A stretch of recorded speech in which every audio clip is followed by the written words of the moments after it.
বহু তালবাহানার পর অবশেষে নিম্ন স্তরের কর্মীদের দাবিতে শিলমোহর দিল কংগ্রেস। রাহুল গান্ধীর ঘনিষ্ঠ কেসি গোপাল নন, কেরলমের মুখ্যমন্ত্রী হচ্ছেন প্রাক্তন বিদায়ী বিরোধী দলনেতা ভিডি সতীশন। তিনি এর্নাকুলাম জেলার নর্থ পারাভুর কেন্দ্র থেকে জয়ী হয়েছেন। বৃহস্পতিবার সাংবাদিক সম্মেলনে আনুষ্ঠানিকভাবে এই কথা ঘোষণা করলেন কেরল কংগ্রেসের দায়িত্বপ্রাপ্ত নেত্রী দীপা দাসমুন্সি। নির্বাচনের ফল ঘোষণার পর টানা 10 দিন কেরলের মুখ্যমন্ত্রী কে হবেন তা নিয়ে টানাপোড়েন চলছে কংগ্রেসের অন্দরে। লড়াই ছিল মূলত দুজনের, একজন হাইকমান্ডের বিশ্বাসভাজন কেসি বেণুগোপাল, অন্যজন কেরলম বিধানসভার প্রাক্তন বিরোধী দলনেতা ভিডি সতীশন। জট কাটাতে কেরলমের একাধিক শীর্ষ নেতার সঙ্গে কথা বলেন লোকসভার বিরোধী দলনেতা রাহুল গান্ধী।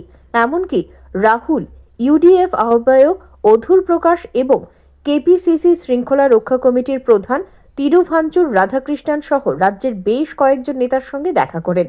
তাদের মধ্যে ছিলেন কেরল প্রদেশ কংগ্রেস কমিটির 5 জন প্রাক্তন সভাপতি এবং কেপিসিসির 3 জন কার্যনির্বাহী সভাপতি। প্রাথমিকভাবে জানা যায়, নেতাদের মধ্যে 7 জন পরবর্তী মুখ্যমন্ত্রী হিসেবে কেসু বেণুগোপালের সমর্থন করেন। ভিডি সতীশন এই 10 জন নেতার মধ্যে মাত্র 2 জনের সমর্থন পান, কিন্তু দলের নিম্ন স্তরের নেতা কর্মীরা সতীশনের পক্ষে জোরালো সওয়াল করেন।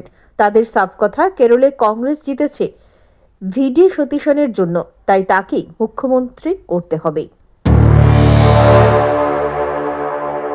The Congress Legislature Party had met in Thiruvananthapuram on May 7th, 2026 and had unanimously resolved to authorize the Congress President to appoint the new leader of the CLP in the state of Kerala.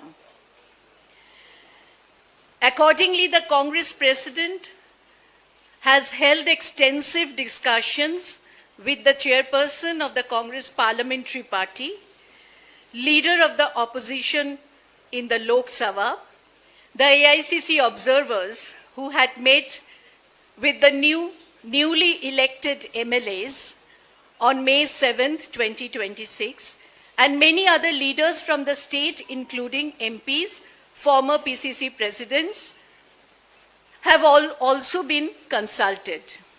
Based on all these discussions, it has been decided that Shri V.D. Satishan be appointed as the leader of the CLP.